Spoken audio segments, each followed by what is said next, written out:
congratulations to Boston University. Obviously, they've had a good run here, and they're a good team, good program, and Jay's a good coach, and they're just I said solid hockey team, and kid I thought played well for them in nets, and their top players made some big plays. Lane Hudson scored the second goal. It was a huge play for not Lane, Cole, but did a great job finding to make it 2-1.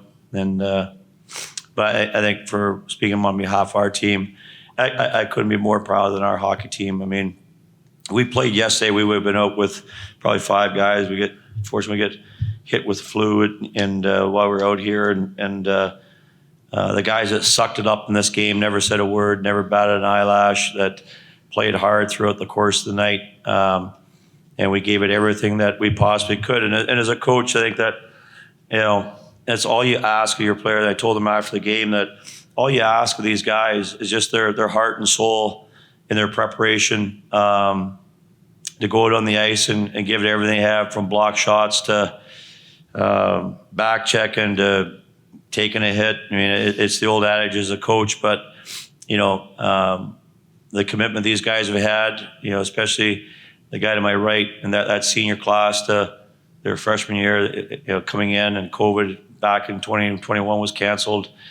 Just their perseverance, and they had a shot at it. And I said something yesterday that I think it really gets misconstrued as a quote that you asked to just let things be as they be. And I talked to our team about that.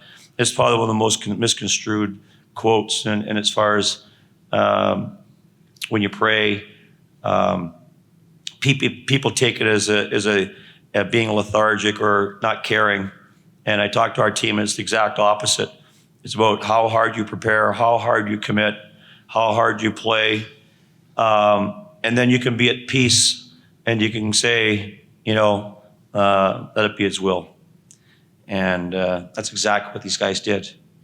And I think that the second thing I ask these guys, are you willing to commit yourself fully?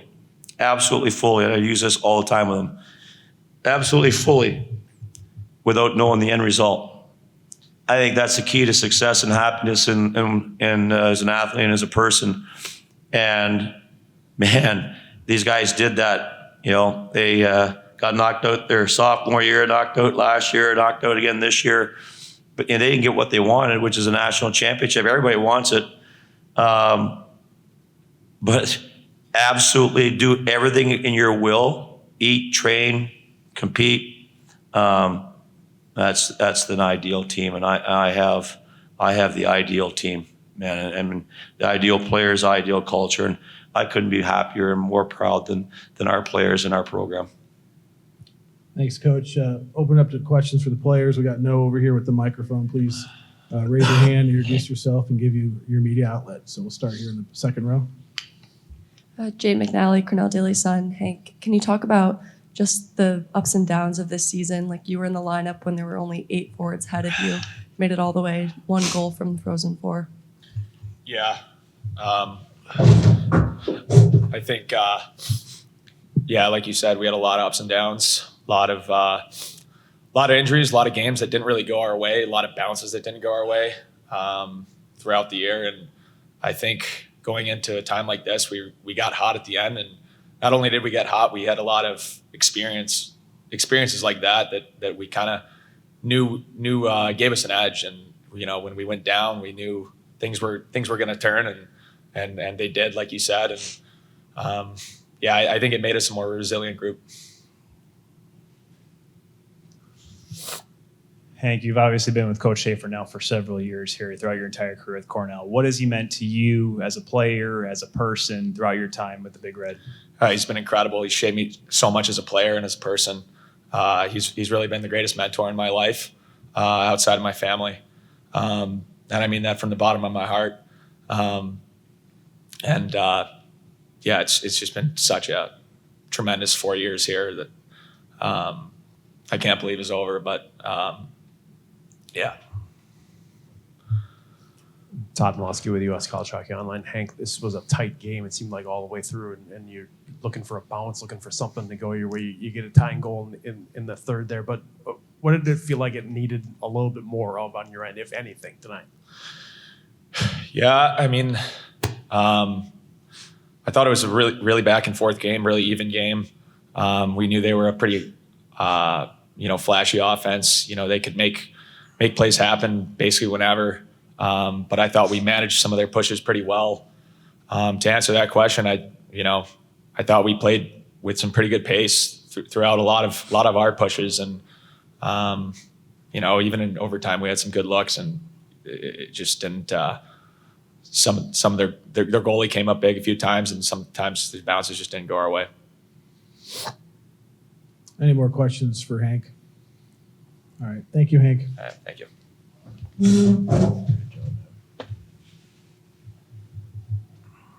All right. Questions for Coach? We'll go here in the back.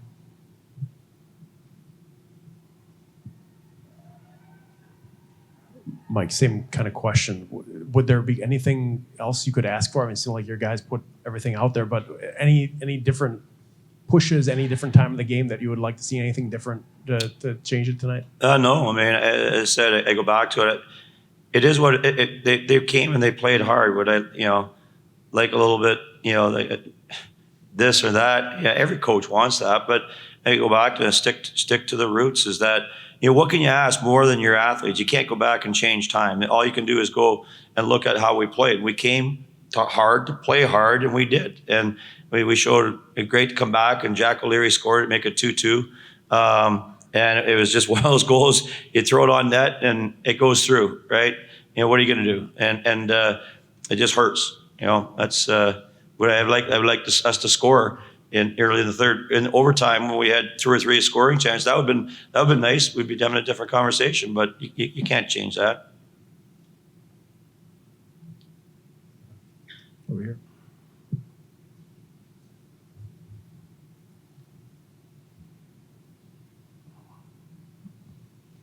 Ty Keel, College Hockey News coach. Just what were your, right now, what are your feelings right now? 3 decades, great run with a program, one of the winningest coaches in not just Cornell's history, but in all of college hockey. What are your emotions after all this?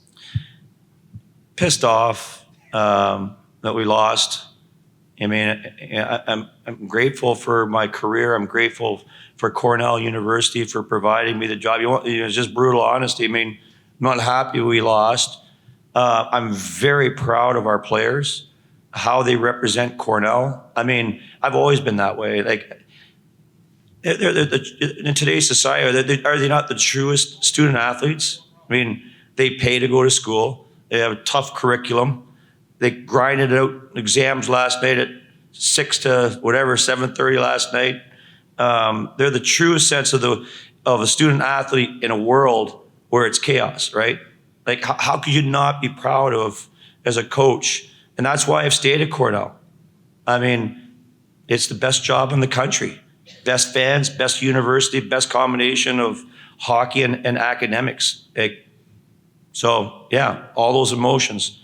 But I'm very grateful. But I'm angry. I mean, pretty competitive. So, you ask that emotion, I would be lying if I didn't say there was a lot of anger there too for losing tonight. But it is what. I've been looking at social media, and there's been a lot of comments about how the team has played here, and a lot of people are congratulating you on a career. What would you, if you had a chance to tell and talk to the people of Ithaca, what would you tell them right now?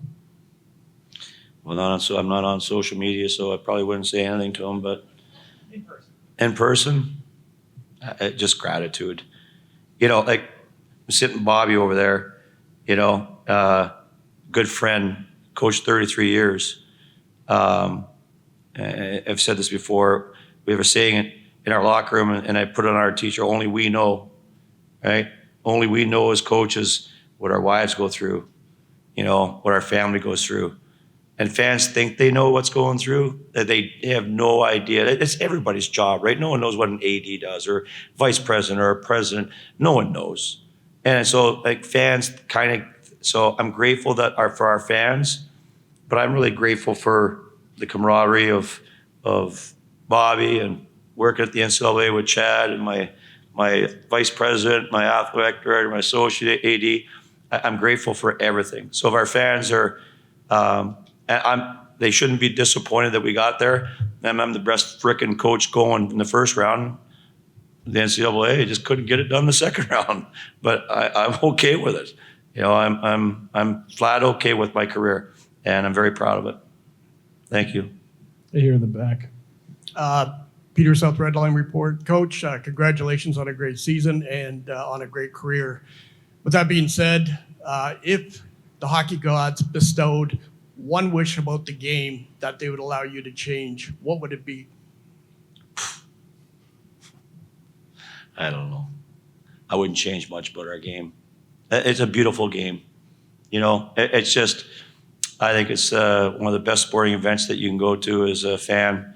I wouldn't, I just leave it the way it is. Stop changing things. And, you know, so I'll give you one. Get rid of 3-on-3. Our fans at Madison Square Garden, 16,000 people were booing 3-on-3.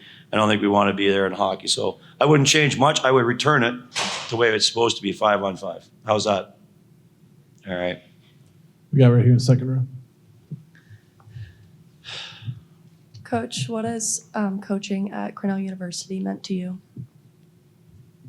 As I said, it's everything. As a student, I got hired right when I graduated. I mean, Lou Raycroft gave me the chance of my lifetime.